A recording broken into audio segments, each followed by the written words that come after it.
Hello friend, আজকে দেখো একটা alpha white Korean glass finish facial নিয়ে চলে এসেছি। তোমাদের অনেকেরই কোয়ারিজ ছিল কোরিয়ান গ্লাস ফিনিশ ফেশিয়াল আমি রাখছি কিনা, তো এখন তো অ্যাভেলেবেল হয়ে গেছে।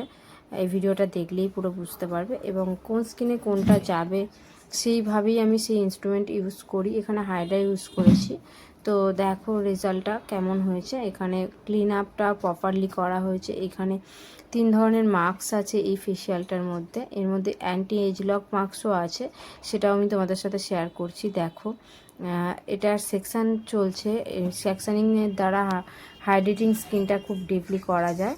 তো দেখো এটা এজ লক মাস্ক এবং এটাকে এইভাবেই রিমুভ করতে হয়, যার ফলে অ্যান্টি এজগুলো মানে এজের রিঙ্কেলসগুলো অনেকটা কম বোঝা যায় এবং অনেকটা ক্লিয়ার হয়। একবারই অনেকটা রেজাল্ট পেয়েছে ক্লায়েন্ট আমার। তো দেখো তোমাদের সঙ্গে শেয়ার করছি, আফটার রেজাল্টটাও শেয়ার করছি। দেখো এটা ফুল কমপ্লিট লুক। পুরো ভিডিওটা দেখার জন্য থ্যাংক ইউ সো মাচ। সবাই একটু লাইক কমেন্ট শেয়ার করে দিও।